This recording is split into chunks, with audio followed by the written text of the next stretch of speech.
What is up, gamers? It's your boy the Goods, and we are back for episode number 49, potentially the last episode of Phoenix Wright Ace Attorney, Trials and Tribulations. In the last episode, we discovered that our dear friend, Prosecutor Godot, was not only potentially a murderer, but his real name is Diego Armando. Diego Armando? That name rings a bell. It should, Your Honor. All of this is related to a single case. A case in which a convict named Terry Falls killed himself. Mia Fey's first time in court. The tragic outcome left a deep wound in her heart. She knew that behind it all was a heartless, scheming demoness in disguise. But in the end, Mia couldn't tear off that disguise. However, there was one man who reached out to help her. Diego Armando, a senior defense attorney at the office where Mia worked. It's my fault! It's all my fault! Mr. Falls killed himself! Mia, you can't cry yet.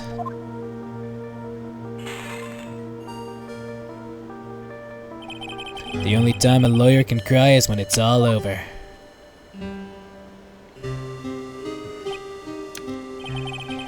I was moved by her. The way she put all her faith in her clients.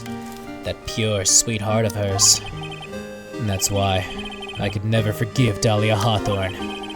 Mia and I thoroughly investigated that fake kidnapping incident. Then one fateful day, Dahlia wanted to meet with me. It had been 6 months since the trial. We met in the courthouse cafeteria. Ah! I just remembered! 6 years ago, right here in this courthouse, you were poisoned! Even I didn't see it coming.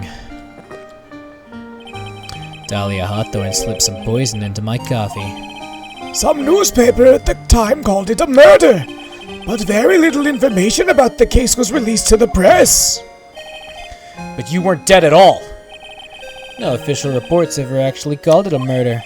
I was just in a deep, deep coma. I see. My body shut down, and my life became nothing but a deep, long sleep. That woman's poison did a real number on my central nervous system. I lost my sight, and all of my hair turned white due to the damage it caused. That's terrible! Apparently, it was a miracle that I ever regained consciousness. 5 years had passed since I drank that poison brew. Then one morning my eyes flew open from the smell of a doctor's cup of coffee. For 5 years? You were asleep for 5 years? And the worst possible news was waiting for me. Gosh, she's such a baddie. Oh my god. Mia Fey was dead. From the very moment I opened my eyes, I had already lost everything I had. The woman I loved had been murdered, and the woman I loathed had been sentenced to death. The woman you loathed? The woman who had spiked my scalding hot coffee, Dahlia Hawthorne.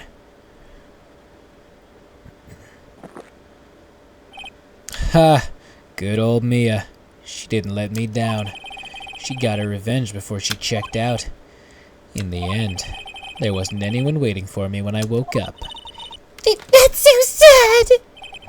For someone like me, for someone who had slept away their best days, there were only 2 reasons left to live. And it was for those 2 reasons I decided to become a prosecutor. If I may ask, what were your 2 reasons to live? The first was you, Trite. Huh? Me? If I hadn't drank that stupid poison, Mia Fey never would have died, much less the way she did. You were the only one who was there to protect her, but you let her die. It was all your fault. It wasn't like that. I wanted to see for myself what kind of man you really were. So that's why you became a prosecutor? My other reason for living? She goes by the name of Mia Fey. You me? You were the only way I could make up for the sin of not saving Mia. 1 year ago, when the Korean village incident was resolved, it was obvious that Morgan Fey was planning something. Whatever her evil plan was, I was determined to stop it. My role as a prosecutor put me in the perfect position to do something about her. That's how you overheard Pearl's visit with Morgan at the detention center. I knew that the time was drawing near. Since I knew the plan, I thought I could foil it. My goal was to outwit the plan. I thought if I could do that, I could keep that girl from being caught up in it. That makes sense. If Pearls had known that the actual purpose of the plan was to kill Maya, she never would have helped out. So why not just tell Pearls? Godot's a fucking idiot. Finally, the day of the plan was drawing near. I contacted both of my accomplices. Accomplices? Iris of Hazakura Temple and Misty Faye. I especially needed the help of Iris. She was to take the fall in my backup plan in case we couldn't control Pearl Faye. But how did you contact my mother? She had been missing for almost 20 years! Officially, yes. What? What do you mean, officially? What? You've heard about it, haven't you? About the strong ties between the main family and the government? Now that you mention it, Bikini did say something to that effect. She said that the Master of Karain had great authority. Even without her official position, Misty Faye still wielded great influence. The police have been keeping an eye on her movements all this time. That's how I was able to contact her. Again, because of my position as a prosecutor. So my mother was cooperating with you? Don't ever forget. No matter how far away from you she was, she never stopped thinking about you. She was always... That's why I knew she would do anything to protect you. If you want to know how strong her resolve to protect you was, look at her staff. Her staff? The one with the sword in it? The day the plan was to be carried out arrived soon enough. We met for the first time in Hazakura Temple. That's when your mother showed me her special staff. I realized it then, just how far she was willing to go. She was ready to use that sword to protect you from Morgan Faye if necessary. Yes! Even if it meant paying the ultimate price! That night, the night of the crime, there was just one way to stop Morgan's evil plan. You mean Pearls, don't you? We had to make sure she didn't channel Dahlia Hawthorne. Well, Pearl, what are you going to do tonight? Well, if you'd like, you can come to my room. Perhaps we can read some books together. We thought we could prevent her from playing her part in Morgan's plan. But she never showed up. She was worried and followed me to the inner temple. That was the thing we were most afraid of. And that's why Misty Faye had to do the channeling herself. She channeled Dahlia Hawthorne into her own body. What? What do you mean? If she channeled the spirit first, then Pearls wouldn't be able to do it herself. As Master of Karain, Misty Faye's power was supreme, so that's how it went down. She channeled Dahlia Hawthorne so that Pearl Faye wouldn't be able to.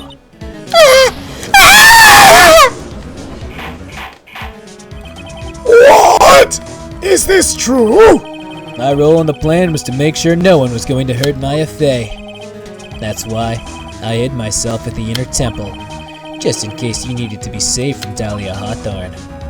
Godot. Anyway, that's all I'm going to admit to, Trite. Huh?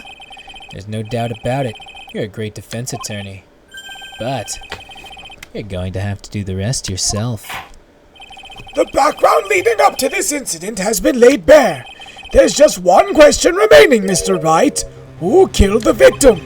There are only two possible suspects right now. Maya Faye, and I'm sad to say, you, Mr. Godot.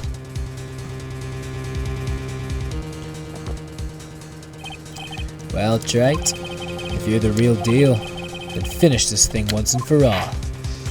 Show us beyond a shadow of a doubt you can finish this on your own. No, Nick, please don't. Maya.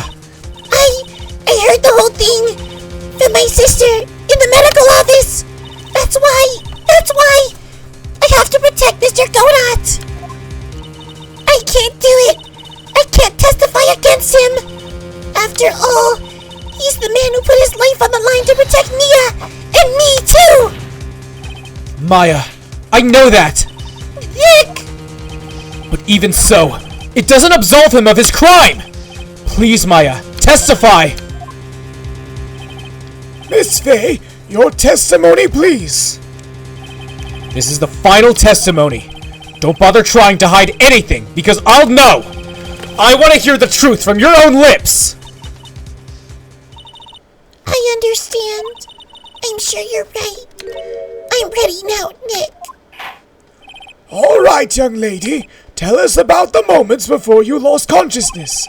What exactly happened at the time of the murder? I swear to God, if she lies to me, I'll spank her little tuchus. I don't care how sick you are. Just before it happened, I think I saw some red lights. 3 of them. I thought I'd ask for help, but just then I was splattered with blood. She wasn't dead though, and she struck back at the enemy behind her. Suddenly, the red lights went out and the whole area was dark. Just at that moment, there was a horrible scream. Right after that, Dahlia collapsed and I lost consciousness. These red lights! I thought you said you don't remember seeing them. I'm sorry. I thought I saw them, but then they disappeared all of a sudden. Ha! Things break, right? Even the best of theories. Who was it that stabbed Misty Faye? Looks like you still can't prove it. Maya is telling the truth this time, I know it. The rest is up to me. Well then, Mr. Wright, proceed with your final cross-examination of the witness. I don't know if I can fucking... There's a lot of shit here. And it's all kind of fucking blurry. So, 3 red lights. I thought I'd ask for help, but just then I was splattered with blood. Now here's the thing. That blood doesn't match the victim's. So, I'll press that. That blood.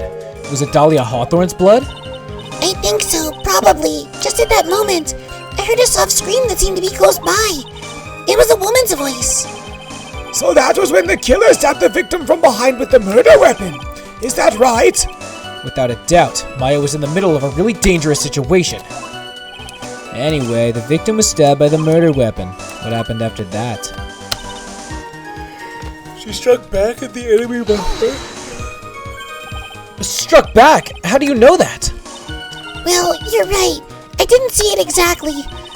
But I could tell by the sounds of their breathing and movement. And also the smell of blood. You have witnessed more horror than any young lady should ever have to in one life. So then, what did you do at that point? I couldn't move. I could just barely make out their shadows moving in the dark, but I had no idea what to do. Could you still see the red lights you mentioned earlier? Yes, I think so. But Suddenly the red lights went out and the whole area was dark. The fuck could that be about? I mean, I know that, like, it obviously broke. Struck in the pine tree. Just that moment, there was a horrible scream right after that. I need to know about this scream. What do you mean by just at that moment? Do you mean the moment the red lights went out?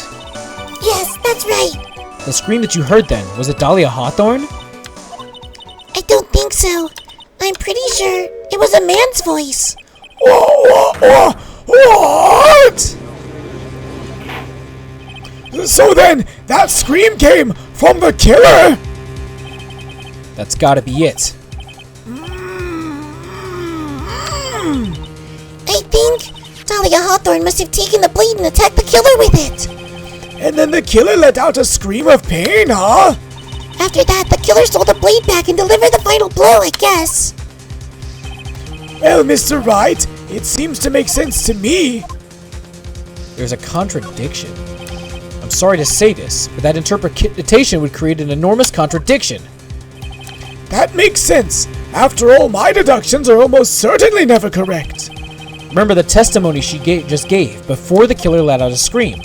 Maya said she had already been splattered by the victim's blood. In other words, the blade and the staff had already been plunged into the victim. Ah! Is that right? She couldn't have struck back with a sword that was already stuck in her body. The weapon that caused the killer to let out a scream must have been something other than the staff. If you're so sure about that, then don't keep us waiting any longer, Trite. There's only one thing I can think of that could have been used as the weapon here. If Dahlia Hawthorne had already been stabbed in the back by the staff, what could she have used to strike back at the killer? Well, obviously, this fucking knife. Duh. Naturally, the dagger the killer brought to the scene of the crime. Oh, that's right! I forgot about that! This dagger was found at the crime scene, stuck into a pine tree. Yes, the detective found that this morning and brought it to me. Dahlia Hawthorne struck back at the killer with this, and she managed to wound him as well! Just because he let out a scream doesn't mean he was wounded. For all we know, the blood on the dagger could have been from the victim. Objection! Idiots. Have you forgotten that the blood has already been tested? Since we learned it wasn't the victim's blood, it must be the killer's blood. The killer must have a wound somewhere in his body! So you're saying the blood on this dagger belongs to the killer? Exactly. A DNA analysis of the blood would prove it beyond a shadow of a doubt. And yes, Mr. Godot, it would prove it's your blood. Nice theory, Trite. Order! Order in the court! Is this the end? Have I done it? Even he won't be able to change the results of a scientific test. Ha! Let me ask you something, Trite. Let's just say it turned out that I was the killer.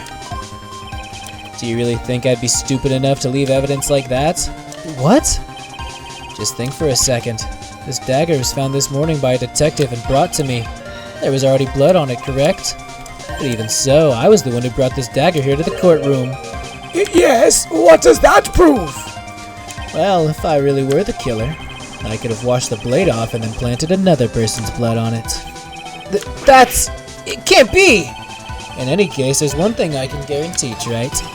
That blood, it doesn't belong to me. Not a chance! What?! Yo, what the fuck is he talking about? In any event, it seems to have been established that the killer was wounded. Alright then, witness, continue your... Hold it! Wait a minute! What's the problem? I know I probably shouldn't say this, but there's a big contradiction in Nick's explanation. Maya? This dagger, you said that it wounded the killer. That's right. But, if Mr. Godot had really been cut with the dagger, his clothes should be bloody or have a rib in them, right? Maya? Maybe he just changed his clothes. That solved the contradiction pretty easily. What are you talking about? It's not that simple at all. Remember back to the day of the murder? Everyone that was on the Inner Temple side got trapped there. Oh, that's right. And once the bridge was fixed, the police headed for the Inner Temple. Mr. Godot was already there waiting for them. He never had a chance to change his clothes.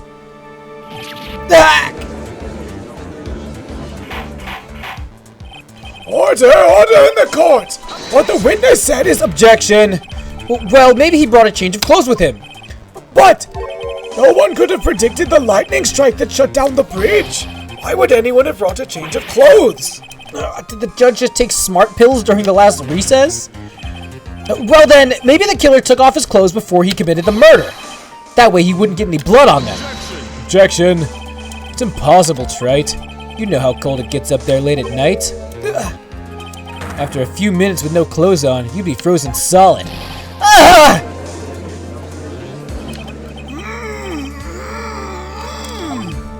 Ha! So that's all you've got. I knew you weren't tough enough to finish this. Right now, if Mia Fey were here... she would have closed the book on this case already. If Mia Fey were here...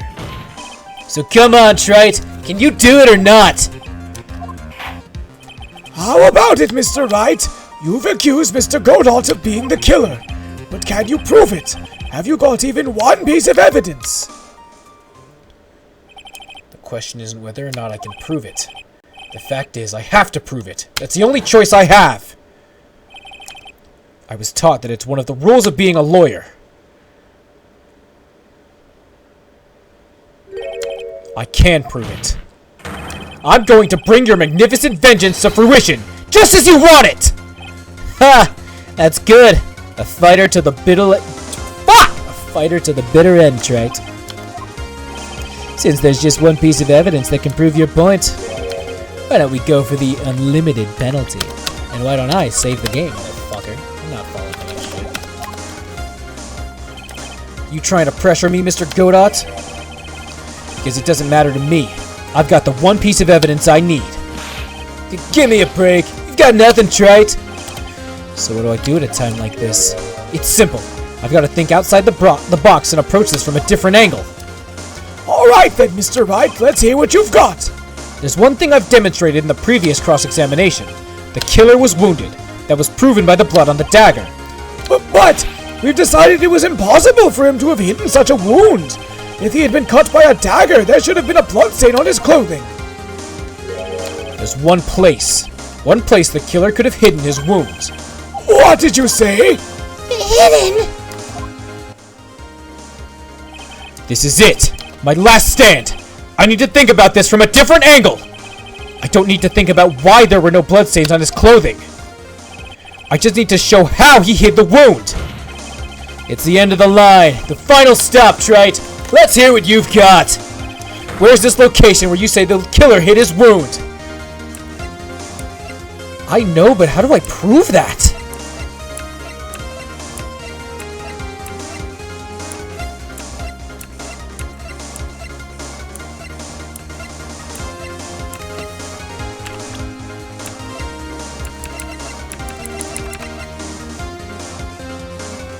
It's gotta be his eyes, right?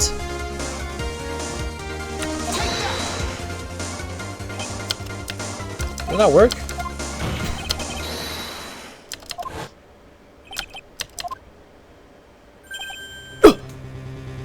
Oh, I fucked that whole thing up. God damn it. God damn it. Motherfucker. What was that just now? Mia? It can't be! You're living on. Through him?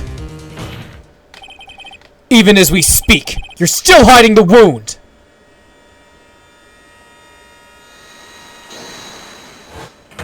It's beneath your mask! During the fight, the red lights given off by the killer suddenly disappeared! Seconds later, the killer let out a scream! That's right! Your mask went flying off your face! Mr. Godot! Would you mind removing your mask? If you have a dagger wound under there somewhere! Then I'd say this whole case is solved! I regret not reading that except that I lost.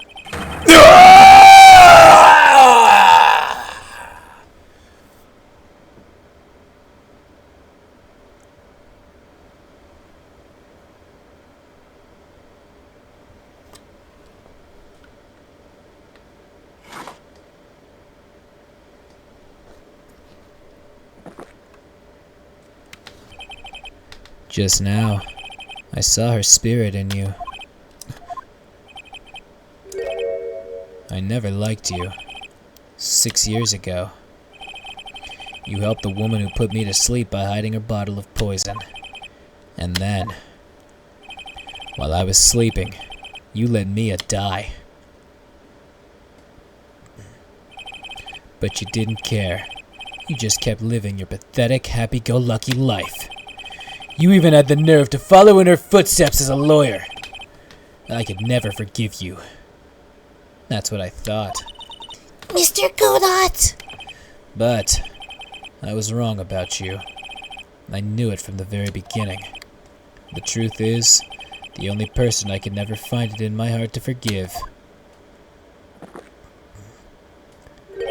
was me. You? Yourself? I was the one that failed to protect Mia. Me and no one else. I tried to avert my eyes from the truth, to escape from the harshness of reality. I just couldn't face Mia's death head on, so I ran. I hid behind a mask. I threw away my true name. I couldn't even deal with being a defense attorney anymore, so I quit. But, you saved Maya! Yeah, that was my plan. Up until just now, anyway. What do you mean? Are you listening, Maya? If I'd really wanted to save you, then there's one person that I should have gone and talked to right away. Who would that be? Are you talking about Nick? But I didn't do it. I tried to get the help of Iris and your mother. But I closed my eyes to the most important man involved. Do you know why? The real reason? No, why?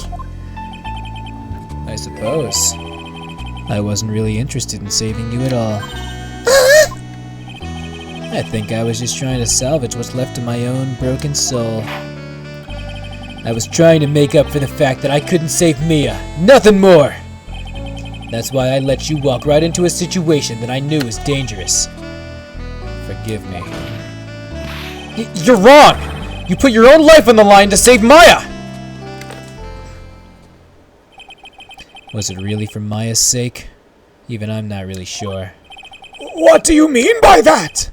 That night, in the darkness of the garden, when I saw her silhouette, a part of me must have known the truth. The truth that it wasn't really Dahlia Hawthorne standing there in front of me. It could have been Misty Faye, or even that little girl, but I still picked up the blade. It was like I was dreaming. I'm not sure exactly what was going on in my mind at that point. Was I really motivated by the pure desire to protect Maya Faye? Or was it something else? Was it my hatred for a woman who had stolen everything from me 6 years earlier? Could it have been simply a desire for revenge? And now, I don't know anything anymore. I did learn something today, however. I finally realized that I was the arrogant one. I was just chasing an illusion, a fantasy, the stupid fantasy of defeating you in the courtroom. You were the one who made me realize my folly. You never ran away from Mia's death. Instead, you picked up where she left off, as a true defender of the people. In that one moment, I understood everything. Mr. Godot.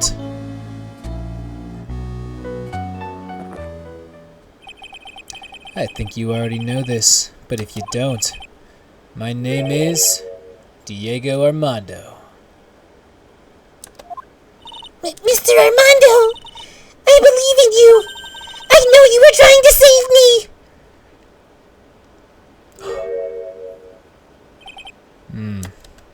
Thanks. Your wound! It's bleeding! Ha! Did you forget already? In my world, the color red doesn't exist. These must be my tears. Tears? Ever since I woke up from my coma, I think I've been waiting for this very moment. Mr. Armando! You do well to remember this, Maya. The only time a lawyer can cry is when it's all over.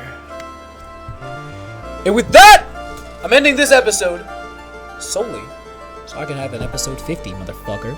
Thank you so much for watching. I'll see you next time in the grand finale, where we see exactly what the judge thinks about all of this. Thank you so much for watching. I'll see you next time.